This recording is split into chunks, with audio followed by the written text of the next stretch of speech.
At the end of the interview you're about to hear, Natalie Hill Jensen told me more about a talk she references in our conversation. The talk, given by our prophet's wife, Sister Wendy Watson Nelson, is titled, "My Soul Delighteth in the Covenants of the Lord." In it, she recalled receiving an email from a friend who was asking to speak at a Relief Society activity. The topic was stress. Her friend sent a survey out to 75 of the women in her BYU married student housing ward to find out what was stressing them out. The survey responses ranged from school, finances, lack of sleep, housework, homework, feelings of failing at everything, and an inability to balance all of their responsibilities. Sister Nelson says that as counterintuitive as it may seem, she responded back and encouraged her friend to offer a 21-day experiment to her Relief Society sisters. Invite the sisters to make a sacrifice of time to the Lord by increasing their time in family history and in temple work for the next 21 days. Sister Nelson went on to read some of the women who accepted the invitation's experiences and then said, "Sisters, my suggestion to a group of overtaxed, exhausted young mothers may seem counterintuitive, and the results highly improbable. It may even seem cruel to ask a woman who feels as though she's barely surviving to make a sacrifice of time to the Lord. But these young mothers proved that it works. It works for women who have made covenants with God. Why? Because when covenant women keep their covenants, they have greater access to the power of God." Natalie Hill Jensen is one of the many women who have taken Sister Nelson's challenge and who have seen results. You may remember Natalie Hill Jensen from her days as the Mormon in Manhattan, a popular blog during the heyday of Latter-day Saint mommy bloggers in the early 2000s. Then Natalie Hill was not a mommy at the time, but she was a Latter-day Saint, and she detailed her dating experiences while living in the city and chasing her dreams as a Broadway actress. She is a singer and actress, and her husband, Alex Jensen, is an assistant coach for the Dallas Mavericks. They are the proud parents of 3 little girls.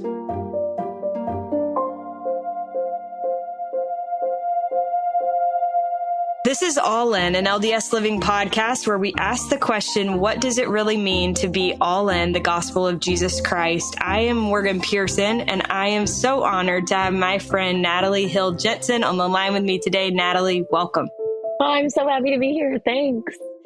Well, I wanted to start out and tell people why I love Natalie so much. And so you'll have to indulge me for just a second. But we met years ago at a conference. And at the time, I'll be honest, I didn't have any business being invited to the conference to begin with. It was not true. No, it is true. Not true. It is true. And there were a bunch of women, and they all had done these really incredible things. And I was just a writer for the Deseret News at the time.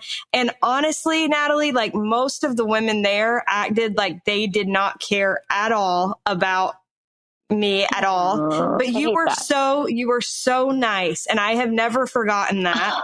You're the best. It's easy. No, but that's one thing. Then the other thing is that you got up to lead the music, and I was like, oh my gosh, I know her from the primary video when I was a little girl. And sure enough, it was you. And so Natalie and I go way back, way further than she has any idea. And I'm grateful. I'm grateful for the chance to catch up with you. And I wanted to start. You were raised in a family full of girls. Your dad has 6 girls. Is that right? 5. I'm the oldest of 5. 5 girls. Okay. And you are now raising 3 girls. Yeah. I'm curious, what did you feel like you learned from your parents about being a parent of girls that you'd like to apply? And is there anything that you feel like my parents did this, but I'll try to do this differently? Obviously not trying to rag on anybody here, but your parents clearly did a really good job. No. I don't know. I think my parents were especially gifted at figuring out our individual talents and passions and then fostering and supporting that. I think we're in the stage right now with my little girls. They're 7, 6, and 2. And we're just kind of throwing spaghetti at the wall right now. Like they're in tennis, they're in art, they're in basketball, they're in soccer, they're in dance. They're literally doing everything. Piano, like it's kind of crazy because you just don't really know what they're going to be drawn toward. And so I feel like I pray a lot that I can understand their specific gifts and talents and help them foster them in a way that will benefit their entire life. And I feel like my parents did that beautifully with all of my sisters. The other great thing that they did was they made womanhood a very non-competitive environment. I feel like I am probably the least competitive with other women because of the way I was raised, where it was just like, we're just so happy for the success of other people. And I think that kind of came from both of my parents. And, I don't really have a lot of like gender feminism issues because I didn't have brothers, so I didn't see that there was a disparity, but I was always raised in this very, very empowered female dominated world with a very strong mother and grandmother on both sides, and a very liberal father who was like, you can be anything, you can do anything. So I feel like I just had this like completely open canvas to create this beautiful life in whatever way I wanted to do it. And my parents were always there to support emotionally, financially, spiritually. And I hope that I can do that for my girls. I hope I can pinpoint where their talents lie and foster that. But I think it's kind of tricky to figure out, right? Because you're like, do you say you don't like ballet because you don't like this teacher, or because you don't like ballet and you're supposed to be a dancer, or like, you know what I mean? You're like, I just want them to just figure out what they love, and then like I just want to go all in on it. Okay, I want to touch on really quickly the creating an environment that doesn't feel competitive. What do you think your parents, because I guess as a mom of a girl now, I'm curious, how do you feel like they did that? I don't know. I wonder if it was just by example. Like my mom is really, she's lovely and she's amazing, but she's not competitive. She doesn't compare herself to anybody. She's doing her own thing. And maybe it's just me watching her interactions and her support of other women growing up. And she's a woman who does a lot of charity for other people that nobody knows about, but we saw it, And I wonder if it was that. She doesn't speak poorly about anybody. She's not a gossiper. And I think that was really, really helpful to see. You know what I mean? She's also a gatherer. So I think that I became a gatherer by nature. I love to just have more and more and more friends. And, I just think it just enhances my life in every way. She's not very exclusive. She's very inclusive with other people. And I watched, and they've been in the same home for 36 years. And I've seen her friend groups like shift and ebb, and the kindness that she's extended to people who have been unkind to her, and the forgiveness she's given to people who have wronged her in those years, and then see those relationships repair, or, she's been a very good example of like kindness and support to other women, especially in my eyes. I think that what you said about not talking bad about others is so important. We just moved from Northern California, and in our ward, I noticed that all the women, anytime you were in a gathering of women, no one talked bad about anyone. And I thought that was like pretty remarkable, pretty rare. And I do think that helps create an environment where you can be happy for the successes of others, and you can cheer one another on, and you can be there when somebody's going through something hard. I love all of those things. So Natalie, you mentioned that they kind of encouraged your particular passions and talents. One of those things was that you were involved in theater and singing from a very young age. What do you think it was that drew you to those things? My mom's a singer. She's a gorgeous voice. And my dad is an attorney who's like a frustrated actor in his being. So he founded Provo Theater Company and Payson Community Theater. So I was exposed to seeing him performing. Like I think he played P.T. Barnum in Barnum when I was little. And I remember him doing John Adams in 1776. And so singing in church, I think I sang my first solo at 2.5. Like it was just something that I just saw, oh, my mom and my dad do it. I do that too.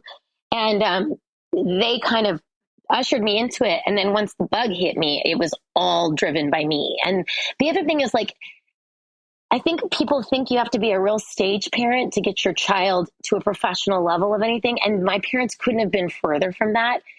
I was driving that ship. My mom wasn't watching in the window at dance. She'd like come and pick me up, but she would facilitate me getting there, but she wasn't like involved in like oh, well, she's auditioning and he's auditioning. She just was like, go out and do your best and have a good time. If it works out, great. They were never stage parents. And I think that also made it so that I wasn't competitive about jobs or other people getting jobs that I wanted, because I'm in a highly competitive business, but it's never felt like that to me. And I think it's because of the way they fostered it. It was like the right thing is not going to pass you by. And the job that you're supposed to do is going to be there, and everyone has an opportunity and everyone's talented. And you can see why some people get things over others because they're just a better fit, and it's not really about you. And so I feel like they kind of created a really healthy environment around a very unhealthy business. Yeah. Well, I think that what you just said is so important, regardless of the industry that you're pursuing, whether it's something within the arts or whether it is a job within finance. So you went to NYU and eventually you made it on Broadway. And I think that this is pretty spectacular because there are thousands of people all over the world who Broadway is their goal, who would love to do the things that you were able to do. I wondered if you could give people just like a glimpse into the work that goes into achieving that goal, because I honestly can't even imagine. Well, for me, it was bananas. I think everybody has a different path. I mean, sometimes you'll see these people that just like, they're on a reality show and then suddenly they're popping on Broadway and you're like, wait a minute, I've been training my whole life. I mean, the path for everybody is different. But for me, it looked like, I was in college at NYU and taking additional classes and auditioning separately while I was in school. And I would keep leaving school to do little jobs here and there. It's called my equity card, which means you're in the Professional Actors Union while I was in college. And so I was growing and networking there. And then, so much about Broadway is who you know. So like once you're kind of in the club, it's easier to get your second and third Broadway shows because you just know people. And at a certain level, it's just kind of like you get hired because you're a good time. I think there were some jobs. I mean, the Broadway shows I was in, like, I feel like I was truly right for those. But there were some jobs that I'm like, I think they hired me because they just wanted to hang out. And I don't even know if I'm really right for this, but it took a lot of training, and I was in weekly voice lessons my whole life, and speech therapy, and I just am getting back to some of that like artist training because I need to get my voice back in shape, so I'm starting it again. But it's a really tough career because it involves so much of you. It's you physically. You wake up going, like, where's my voice today? How does my back feel? So you spend most of your day in physical therapy, in vocal therapy, or being silent, eating specifically for your day so that you can perform a show in a corset and be flipped upside down. Like there's a lot of negotiating. And then on the way, you go home and you ice. It's not a very glamorous lifestyle. By the end of a Broadway 8-show week, our feet will swell up an entire size. And then you can barely squeeze them into the heels you're dancing in. Your hair, you lose your hairline from the wigs. Your eyelashes fall out from the lashes. I have scars in the back of my head from wig pins. Like, it's not glamorous. And the backstage isn't fabulous and glamorous, but it is the greatest. And it's like a drug. It's so wonderful to be with a group of weirdos figuring stuff out in a rehearsal room. And just the community is so magical, but it's also like really not very sexy. Yeah. Well, I listened to another interview that you did where you talked about movie and film stuff is so much of a less intensive gig, which I had never even thought about. Oh, yeah. In fact, it's like you could be sitting in your trailer for like the entire day and they'll bring you on set for 15 minutes to work because the lighting's not right. I like doing those like little Lifetime and Hallmark movies because they work more like theater. It's like, we'll rehearse it once and we'll throw it up and we'll shoot like 15 pages in a day. It's like so much faster. Right. And that's really satisfying. It's just like a totally different gig. Like film and TV and Broadway, it's like a totally different side of your brain. It's really hard in a lot of ways to do 8 shows a week for a year and a half and keep it fresh, especially if you're in a dramatic role. So sometimes I got to the end of my career where I was like, I don't want to die 8 times a week, or I don't want to have to cry my eyes out 8 times a week. Like, I'm too old for this. And then it'd be like, how much time can I spend off stage reading? Well, yeah, I'll take that job. Like, you get to a point where you just kind of have to like manage your body and what world sounds fun to live in. Cause right. You know, when I was doing West Side Story, playing Anita, it's a really heavy show, and I would get nightmares after that. Like, because Anita really, in the end, never really gets any closure. Like, everything she has is gone, and her whole life is ruined, and she's assaulted. So it doesn't end in a happy area. Whereas playing Daniela and In the Heights, I loved it because she was just like a real good time, right? And you know, she just kept it happy. And so you kind of start thinking like, what space do I want to live in for the next couple months? And you start getting choosier and choosier about your projects because of where you are emotionally and what you think you can handle. Yeah. Along those lines, how hard was it to be on Broadway and uphold your standards? You know, I'm asked that question a lot, and it's really hard, and it's not hard at all. And I'll explain that to you, because I think that when you decide who you are and you're comfortable with who you are, no matter who that is, and you're just like, yeah, this is who I am, like, take it or leave it. Like, people really do respect that. And I even had like a college professor who was very abusive to a lot of women come to me later and say, you know, I could never abuse you. And I was like, that's weird. Why? Like, sick that you wanted to with these other girls. Not sexually, obviously, like emotionally. And right. He was like, you always knew who you were, and I could never crack you. And I thought that was really telling. Like, I feel like for whatever reason, I have a spiritual gift of believing. I'm a believer, and I know that I'm a daughter of God. And there were times, I'm not going to say it hasn't been rough, where I wouldn't literally go into a bathroom stall and close it and repeat the Young Women theme to myself. I'm a daughter of my Heavenly Father, or my parents, heavenly parents now, who loves me, and I love him. And, you know, I mean, and I would comfort myself in these ways. And I was grateful I had the tools to do so. But also, like, I felt like it got to a point where it was like, yeah, let's go out for drinks. And everyone knew I had a Diet Coke, and I was more fun than most people who were drinking. And they never worried about it. It was never an issue. Once I decided, I was all in. But if I see people that are like, yeah, I mean, I kind of don't drink, and then they're wishy about it. Right. That's where the conflict comes. I think when you're truly converted to something, you're just like, hey, here I am. Like, I'd roll in and be like, the first day of rehearsal, I'd be like, hey, ladies, I was endowed at 21. So I was like, these are called garments. I wear them under my clothes. They're super sacred to me. They remind me to take upon the covenants that I made, and they remind me of Jesus Christ. And I feel like they're like a protection to me, and they're really special, and I love wearing them. But you're going to see them a lot. And there are a lot of different religions that have religious clothing. Like, you've seen, you know, and people are familiar with the Jewish culture, and we see like traditional Jewish religious dress very openly, right? So I'm like, you know, like how the Jews have the prayers and shawls, and this is kind of how it is. And literally everyone was always like, that's cool. That's cool. But I think the more open you are about these things, and the less weird it becomes. Yeah. You know what I mean? Because there are so many different people that have religious clothing. You know? Totally. Yeah. And I think one thing that came to my mind as you were describing what you would say to people is that some of your castmates may have better understood temple garments than some of the people that have covenanted to wear them. Totally. I think I think that's part of the issue is like, we don't actually think about what they are or why we wear them. And then when somebody says, well, why do you wear those? Like, do we even have a good answer for why?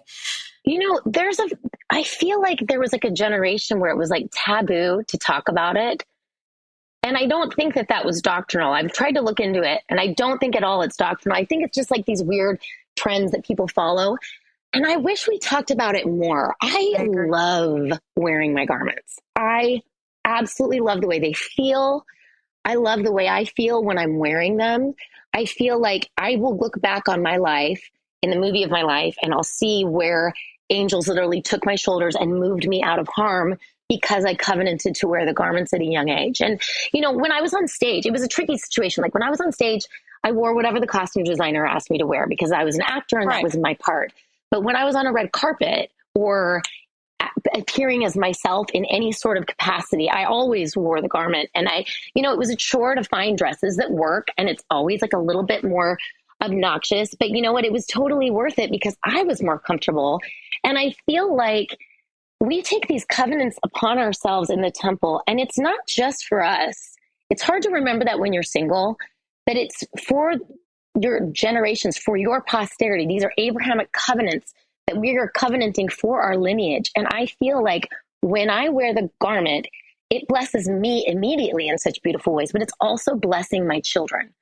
And that's something that it becomes more important to you as you become a mother and they're struggling with things. But I feel like I feel bummed out when people don't totally understand that it's not about a hemline. It's not about, the modesty thing it's not about where the clothes fit. It's more of how you live your life, and I feel bummed when people who could have more blessings and have the fullness of this experience don't understand it or don't get it because they don't choose to go all in on it. And I just feel bummed out because I think that, I think there's what is it? I'm going to butcher this, but President Nelson has a really great quote that my friend Mary Eyring always reminds me of. And it's something like, it's like, obedience brings blessings, but exact obedience brings miracles or something like that. Mm-hmm. And I'm totally butchering it. But I think about that a lot. And I feel like when you do things with exactness, like the windows of heaven are open to you and the blessings are physical, they're spiritual, they're emotional. I can see things that like where I have been calm in situations I shouldn't have been calm in. And I can tie it back to wearing the garment, knowing who I am. And I think that, I just feel like I have extra help from heaven when I am all in line, Yeah. And part of that is honoring the garment and honoring my body. And I love my body. And I don't feel like it at all is a way to shamed or less sexual. I feel like a more fullness of myself when I am wearing the garment.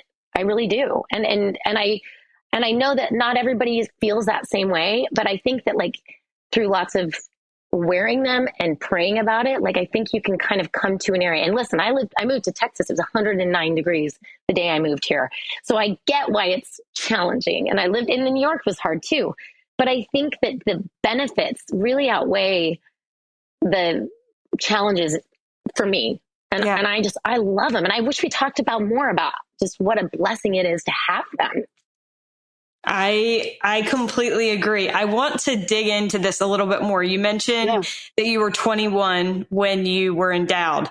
Around that time, I listened to something where you talked about how you kind of reached this point where you felt like you needed to decide whether or not the church was true.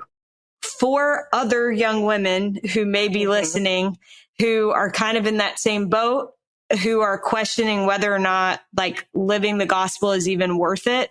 I wondered if you could share a little bit about that time in your life and then also any advice that you might have for young women that are kind of at that kind of crossroads. Yeah, happy to. So I was 21 and I had been the cover of Utah Bride. I married a great guy and our marriage did not work out. And he's awesome. I have nothing bad to say about him. He's amazing. But we were annulled. And for the full year after we were annulled, I was like the cover of Utah Bride and there were billboards. Torture. Torture. It's like very Carrie Bradshaw. It was bananas. And it was one of those moments where I was like, I did everything right. And this didn't work out. And I was kind of blaming God in a way for certain things not working out. When I really needed to look back on it and be like, actually, there were certain things that I ignored along the way that if had I been more cognizant of what was going on, I could have, maybe chosen different things or whatever. Or maybe I needed to go through this because it was a really beautiful experience going through it. I can say that, 20 years later. Right. But the growth was immeasurable from going through this. And one of the things I was like, well, maybe I just don't need to be LDS anymore. And I didn't wear the garment for, we're talking like 3 to 6 weeks. That's how long my Rumspringa lasted. And I remember thinking like, I don't need this and da, da, da, da, da, da. And I felt like what what I had, how do I articulate this in a more thoughtful way? I felt like maybe it wasn't for me, and that I knew more and I was having an enlightening, right? Which is a lot of times people feel that way.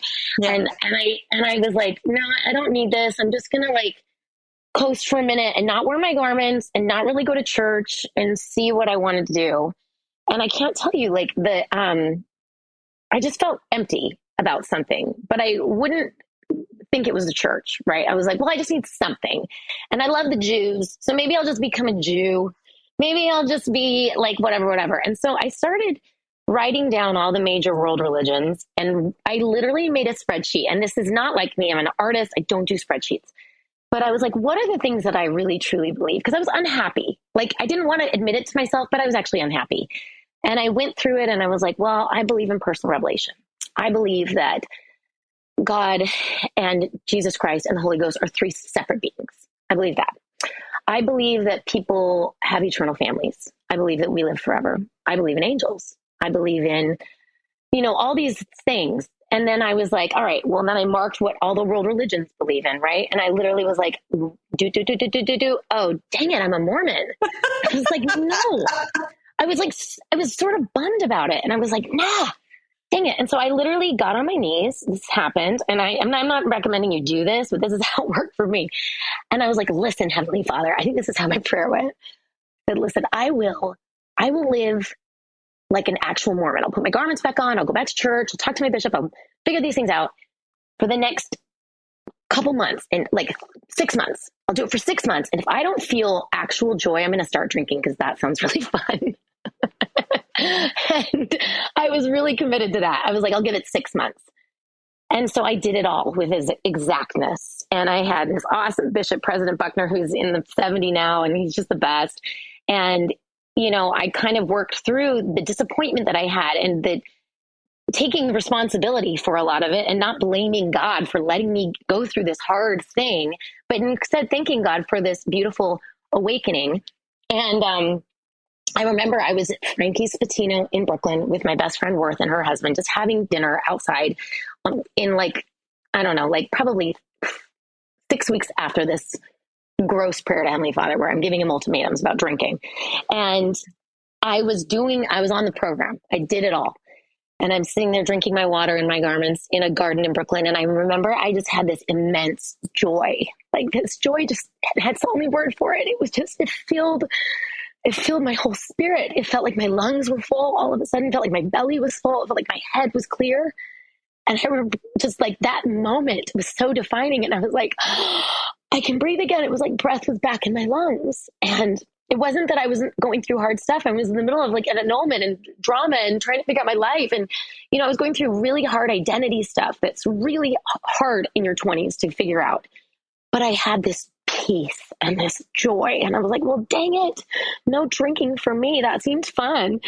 So I never got to really do that, darn it. But it ended up being like a really great thing. And then as I went forward, I started having these wild dating experiences being LDS, right? And so literally I was stalked by a guy in a hot air balloon who later became a murderer, which is a wild story, true story.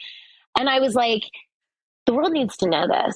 So I was like, I'm going to start a blog because it was at the very beginning of it all. And when I came up with the name for the blog, it ultimately was Mormon in Manhattan, No Sex in the City. I was like, this is the moment where I go all in, or because once I say that I'm Mormon in Manhattan, I can't be like messing around. Right. There can be no shenanigans. I have to live like a Mormon in Manhattan. Right. And I remember that being another turning point where I was like, okay, Heavenly Father, I'm going to do this.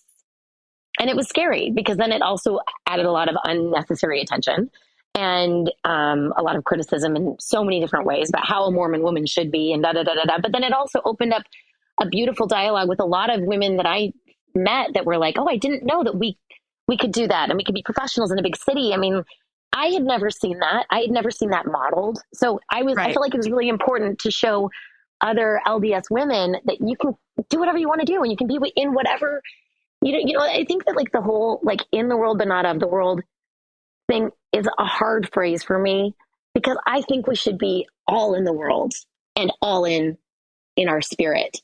so that we just fill the world with us. I want to come back to the temple. When you were single, you set a goal to go to the temple every week. Tell me about how that goal came to be, and then how you saw it make a difference in your life. That's such a good question. I must have been like 27. I was doing Bye Bye Birdie on Broadway, and my bishop called me to be an ordinance worker. And I was like, I think you've got the wrong gal. Like, I am dating. I am not like some old woman. Like, I just thought that was something that old ladies do, that are like elderly. And he was like, no, you need to go. And it was the greatest blessing in my life. I learned so much from serving in the temple, and I made so many friends by serving in the temple. And I absolutely grew to love the temple. But I went through a really brutal breakup with a complete crazy person, as most of us do at some point. And I was devastated. I was completely gutted. And I went to go see my Aunt Donna in Newport Beach. And she was like, Natalie, she said, when I want to call down the powers of heaven, I go to the temple every week. And I was like, well, I'm already like doing I'm like already a temple worker. She's like, no, you need to go to the temple. And that could be baptism, initiatory, endowment. You just need to get your body to the temple every week. And you literally pull down the powers of heaven. And I was like, okay. And so I kind of started it. And at the time, my sister, Nina, was getting married, and Elder Anderson, who's a friend of my dad's, married them. And he was like, well, Natalie, you're next. And I was like, heaven help me. And he looked at me and he goes, heaven will help you. And it was such a moment. I was like, oh. And I started going every week. And literally, it's like you literally pull down heaven's help. You have these scores of angels who are here to help fight your battles, who are here to move things for you. And I met my husband within like 6 months of that. And she had met her husband within 6 months of doing that too. And it was just such a beautiful and meaningful experience to me that I have tried to go for a long time every week. I feel like every time I go to the temple, I don't have some like amazing spiritual experience. Sometimes I go and I'm just like, okay, I'm here, I'm showing up. But when I pray to see the blessings of the temple outside of that, I'll have these whisperings of the Spirit that feel like, oh, that job you just got, that's a blessing of your faithfulness. That's a blessing of this temple. And the blessings have been not only for me, for my children, for my husband, but they have been for me personally, for stupid stuff that I care about, like getting another voiceover job and doing this, or going to have this fun moment out. And the Lord knows what I want and what would be exciting to me. And I feel like He has blessed me with these little nuggets because I go to the temple. And I think just getting your body in there, it's almost like you put a key in to unlock heaven, and it's just like heaven comes down. And I say that in a very literal way. My mom taught me when I first going through the temple, to write down, if you're doing an endowment session, the name of the person, the date you went, the temple you're in, and who was with you in that temple.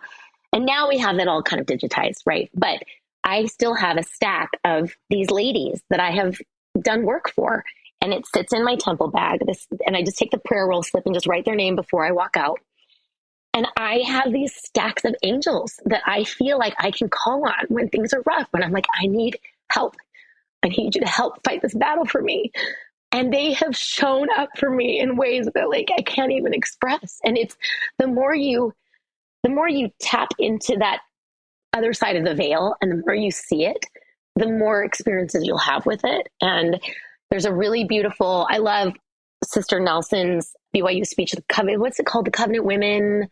Oh God, it's BYU speeches. I'll find it and I'll link it. It is the greatest. And the way she talks about these angels and the people, because they are not dead.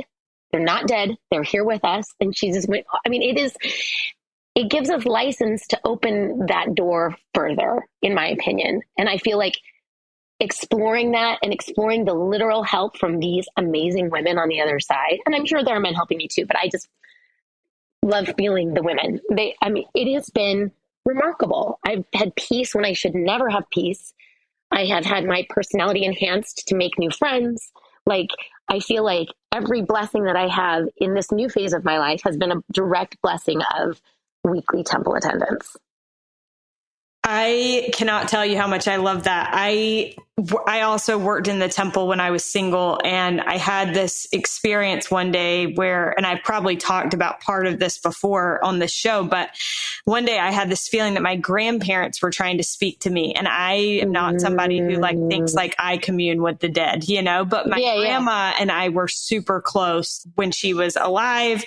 And, part of what I felt that day in the temple was that she was trying to say to me that she had seen my future husband and that he was every bit as good as I hoped he would be. And so in my dating after that, like anytime I'd have the thought, like, should I just like settle on this one thing? It'd be like, no, I can't settle because she said that she saw him, What a gift. And it really did make a big difference. And so I am a believer in that. And I think that we need that help from the other side, from those that can see more than we can see. You know how I met Shima Baratter and Boffman? Did you know that we met in the temple? No. Yeah, this was wild. I was an ordinance worker, and I remember this woman coming in, and she was the most beautiful person. And that is what Shima is. Yes. Drop dead. And I remember being like, this is what Mother Mary looks like. This is like Jesus's mom who is in here. Just this beautiful, tiny, petite little Persian beautiful woman. Doll. Yes. Doll. She's like a little princess. She walks in and she and I looked at each other and we both just started crying. And she was going through something. I didn't know her. I'd never met her. I did the initiatory. We didn't say anything, but I was like, can I give you a hug? And I hugged her. And then 10 years later, we met at a party in Salt Lake. And she goes, I know you. You used to do initiatory in the temple. And immediately I was like, oh, I know you. Like we've known each other for all these years and probably before this earth. But it was such a cool way to be like, oh my gosh, like that's how we met. Isn't that wild? Crazy. That's so cool. Yeah. Okay, quickly, how did you meet Alex? Oh God. Long story short, my sister Nicole was on a plane with a guy named Ryan Lambert, who was the manager on Alex's basketball team when they went to the national championship. For the youth? Nicole, for the youths. Okay. He played basketball for the youths. And Nicole and Ryan talked. And she was like, I have this crazy sister in New York. And I dated some of his friends. And it's weird because Nicole, you met Nicole. She's the best, but she's not the girl that's like sitting there chatting up her seatmate. She's just not. But the fact that they even connected is miracle number one. And then she said, if you have anybody who's LDS and not a weirdo, set him up with my sister. He set me up on one date. It was not a fit. And then 4 years later, I had just broken up with a guy who I had met outside of a Chinese dumpling house in Chinatown who was Dutch. And it was to the point where it was like, he was amazing. If I was going to marry him, I'd have to move to the Netherlands. I kept praying about it because he was such a good dude. And the answer was sometimes you have to say no to something good to say yes to something great. And it was a very clear answer. And that's another thing I always recommend is like figuring out how the Spirit speaks to you, because it's hard to figure that out. Is it my thoughts? Is that the Spirit? And it's still a process, but I feel like I really concentrated my efforts at that time to realize like, I really want the Spirit to speak to me and I want to understand God's words and know that they're not coming from me. But I knew that this was clear direction and it was hard, and I broke up with him. And Ryan Lambert sent me a text and was like, hey, do you know who Alex Jensen is? I was like, no. Does he know who I am?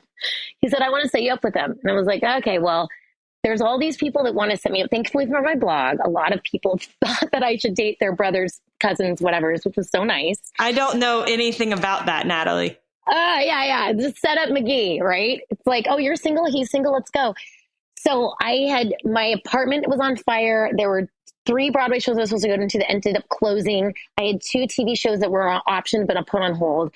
I had $0 and I needed money to pay for Diet Coke. So I flew to Utah and taught a master class. And that weekend I was like, I'm just going to go out with all these idiots. Like I went out on like 6 or 7 dates in 2 days. It was so stupid. And Alex was my last date. And he was like, why don't you just come to a game? So I was like, I'm going to bring my parents. I don't want to sit there by myself. So I brought my parents to a game and then they left. And I went downstairs and he introduced me to somebody as Melissa. He's like, this is Melissa. And I was like, my name's Natalie. And he goes, oh, well, that's either going to define us or be a great story in 5 years. And it turns out it's a great story in 5 years. It's like the dog's middle names are Melissa. And anytime we get takeout, it's always from Melissa. And we were kind of just like, it was kind of weird. When you're older and you're dating, you're kind of figuring out like, why is this person single? Yeah. Are they broken in some sort of way? And I had honestly held hands with so many men, walked them through the fire, that I was like, I just want somebody who's on the other side of the fire. I don't want to have to do the work to get you through this life right now. You're like, at what level of righteousness are you? Like, do we match up spiritually? Like, do we see the church the same way? Like, there's just a lot when you're dating as an older single adult. And so our first date, I probably talked way too much, and he was probably like, she is crazy. But my friend Mary Martha was like, hey, I don't know if he knew that you were interested in him. You should message him again. And I really needed a free meal. And I knew he was coming to play the Knicks. And so I was like, hey, am I going to see you when you're in town? And he was like, I didn't think I made the cut. And I was like, oh, all right. And long story short, we went out. We had a great date. We fell in love that night. He was like, a flight flew me to Utah 2 days later. We were inseparable, and we got engaged like shortly thereafter. Well, that's a great story. I'm glad that Melissa turned out to be a good story rather than a bad experience. But Alex is an assistant coach in the NBA. He worked for the Utah Jazz, now works for the Dallas Mavericks. Mm-hmm. And I'm curious how the two of you, what you do to strengthen your marriage and to create a deliberate home when you have a demanding lifestyle. Well, that's the ongoing question, and something that we're always trying to figure out and work toward. I think it's really hard to be in this industry because he's gone so much. I'm really a single mom most of the time. Right. So, I learned from my friend Michelle Obama. I loved her. I loved her autobiography. It's so good. But, she basically was like, I create the home culture. And when he comes home, we welcome him, but we don't wait for him. And so that's kind of hard for him. But I've had to, with the kids, just be like, when we have dinner, and if he's here, great. You know what I mean? We've had to create a normal space for their lives. And then when he's there, he's actually incredibly hands-on. As far as for us, it's hard to connect for us because we're both at really demanding phases of my home life with them. It's really hard and taxing. And his life is really hard and taxing. He's never home. And then when he gets home at 3 a.m, and then he's up early for practice. And so we're trying to do a weekly date. We're trying to do that. And I find that he started this when we were dating. He'd be like, I just need 5 minutes. And we would just lay down and talk to each other for 5 minutes. But we had to be laying down and just talking. And I that's one more thing that I've been like, we need to really make sure we get our 5 minutes in every day, because it's just so easy to just go in separate directions completely when you're not being incredibly intentional about it. The other thing we try and do is, we did a lot more in Utah. We're new here, so we're still trying to get the lay of the land. But we included the players in a lot of our Sunday dinners and a lot of our holidays. And so we kind of brought work home in certain ways and have these beautiful relationships with these men. And our families are very close because of, including them and gathering at the house a lot more. And we want to do a lot more of that here in Dallas, where I feel like it's a really hard place for the wives of players. It's just, we are on an island, and I feel like I need to be better about gathering them. But there's politics involved in that. But I feel like we have to create this community for our kids and for this organization. And then that's kind of how we share. That's how we share what's good in our life. Right. That makes complete sense. Natalie, thank you so much. My last question for you is, what does it mean to you to be all in the gospel of Jesus Christ? Well, it's funny because I've been always thinking, what is our family motto? What is our family motto? And it's funny that you asked me to do this, because this year I was like, our family motto is all in. We are all in. We're all in wherever we are. We're all in our communities. We're in our sports. We're in our school. We're all in at the Mavericks. We're all in the city of Dallas. We are all in the gospel of Jesus Christ. And that is something that isn't separate from all those other worlds. It's all this, we're all in wherever we are. And I feel like that means doing the little things to stay all in. It's very easy to, I always say it's like plugging something into an outlet. It's easy to let that plug fall out. And it's the little things that we have to do to stay all in. And that really is, it's this Sunday school answers, it's scripture, prayer, temple, attendance.